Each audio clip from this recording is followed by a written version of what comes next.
தேவமாதாவின் வணக்க மாதம் 14ஆம் தேதி. தேவமாதாவும் புனித சூசியப்பரும் நசரேத்திலிருந்து பெத்லஹேமுக்கு செய்த பயணம். 1. தேவமாதாவும் புனித சூசியப்பரும் அரசன் கொடுத்த கட்டளைக்கு கீழ்ப்படிதல். 2. அவர்கள் இப்பயணத்தில் அனுசரித்த புண்ணியங்கள். 3. பெத்லஹேம் ஊரில் அவர்கள் அடைந்த நிந்தை அவமானம். 1. சர்வேஸ்வரனுடைய ஆலோசனை வேறு, மனிதனுடைய ஆலோசனை வேறு. பரமகர்த்தர் செய்து காட்டுகிற முயற்சிகளுக்கும் உலகத்தில் உள்ள பெரியவர்கள் நடத்துகிற நியாயங்களுக்கும் வேற்றுமை இருக்கின்றது. அகுஸ்தூஸ் அரசன் தன்னுடைய மகிமையும் பெருமையும் பாராட்டுவதற்கு தனது ராஜ்யத்தில் இருந்த சகல பிரஜைகளுடைய கணக்கு எழுத வேண்டும் என கட்டளையிட்டான். ஆனால் சர்வேஸ்வரன் இந்த அரசன் கட்டளை மூலமாக உலக மீட்பர் பெத்லஹேம் என்னும் ஊரில் பிறப்பார் என்று தீர்க்கதரிசிகள் சொன்னவைகள் அனைத்தும் நிறைவேறும்படி எல்லாவற்றையும் ஒழுங்குபடுத்துகிறார். தேவமாதாவும் புனித சூசேப்பரும் இந்த அரசன் கொடுத்த கட்டளை சர்வேஸ்வரனின் சித்தம் என்று எண்ணி அவருடைய இரகசியமான திருவுளத்தை வணங்கி அவர் தங்களை காப்பாற்றுவார் என்று நம்பி தூர பயணத்தின் வருத்தங்களுக்கு அஞ்சாமல் தாமதமின்றி உடனே பெத்லஹேம் ஊருக்கு போக புறப்படுகிறார்கள். உங்கள் பெரியோர்கள் கற்பிக்கும் யாவற்றிலும் சர்வேஸ்வரரின் சித்தத்தை தேவமாதாவும் புனித சூசேப்பரும் கண்ட வண்ணமே நீங்களும் கண்டுகொள்வீர்களாயில் மன கீழ்ப்படிதல் ஆனது மிகவும் இன்பகரமாயிருக்கும். 2. தேவமாதாவும் புனித சூசேப்பரும் செய்த பயணத்தை நாமும் பின்பற்றி அவர்கள் இப்பயணத்தில் காண்பித்த சுகிர்த புண்ணியங்களை சிந்திப்போம். அவர்கள் ஆண்டவருடைய திருவுளத்தை நிறைவேற்ற சுறுசுறுப்புடன் நடக்கிறார்கள்.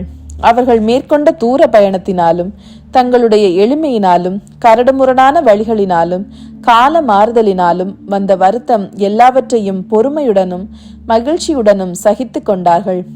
கெட்டுப்போன உலகத்தை மீட்க வரப்போகும் இரட்சகர் கொஞ்ச நேரத்துக்குள்ளே பிறப்பார் என்று தேவ சிநேகத்தினால் எரிகிற மனதோடு நினைத்து தியானித்து கொண்டிருந்தார்கள்.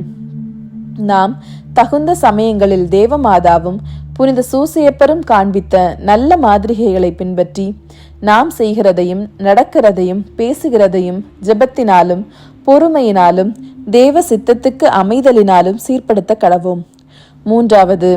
இந்த வருத்தமுள்ள பயணத்துக்கு பின் இவர்கள் பெத்லஹேம் என்னும் ஊரை அடைந்து அதில் யாவராலும் புறக்கணிக்கப்பட்டு தங்குவதற்கு இடமின்றி தனிமையில் மிருகங்களுக்கு கொட்டிலாயிருக்கும் ஒரு கற்பாறையின் குகையில் இறங்கினார்கள். இதோ சகல உலகங்களுக்கும் ராக்கினியனுடைய அரண்மனை. பரலோகத்தையும் பூலோகத்தையும் படைத்தவரும் வான மண்டலங்களில் சூரியனை மங்க செய்யும் ஒளியோடு வாழுகிற கர்த்தாவுமாயிருக்கிற இயேசு கிறிஸ்துநாதர் இதில் பிறக்க திருவிழம் கொண்டார். அவதரித்த தேவனே, நீர் பிறக்கிற வேளையிலே கஷ்டப்பட மனிதனாரீர்.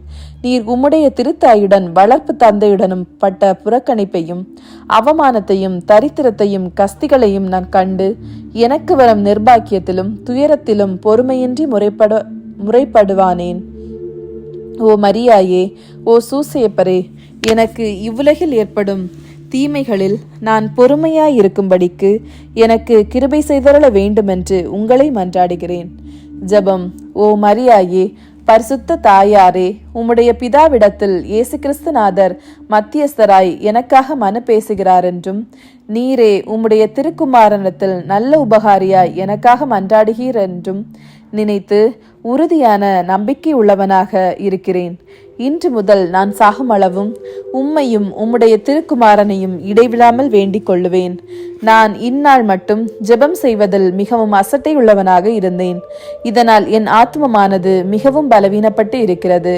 என்னுடைய ஆதரவே எனக்கு மிகவும் அவசியமாயிருக்கிற தேவ வரமாகிய ஜெப தியான சுகிர்த வரத்தை எனக்கு பெறுவித்தருளும். நான் இடைவிடாமல் பக்தியுடனும் வணக்கத்துடனும் விசுவாச நம்பிக்கையுடனும் ஜெபம் செய்ய எனக்கு கிருபை செய்தருள வேண்டுமென்று மன்றாடுகிறேன். நான் உம்மை இடைவிடாமல் பக்தியோடு வேண்டிக் கொள்வேனாகில் ஒரு காலம் கெட்டுப்போக மாட்டேன். இத்தினத்தில் அடிக்கடி சொல்ல வேண்டிய சுகிர்த ஜெபமாவது: தேவமாதாவே, உம்முடைய தயாபமுள்ள திருக்கண்களை எங்கள் பேரில் திருப்பியருளும்.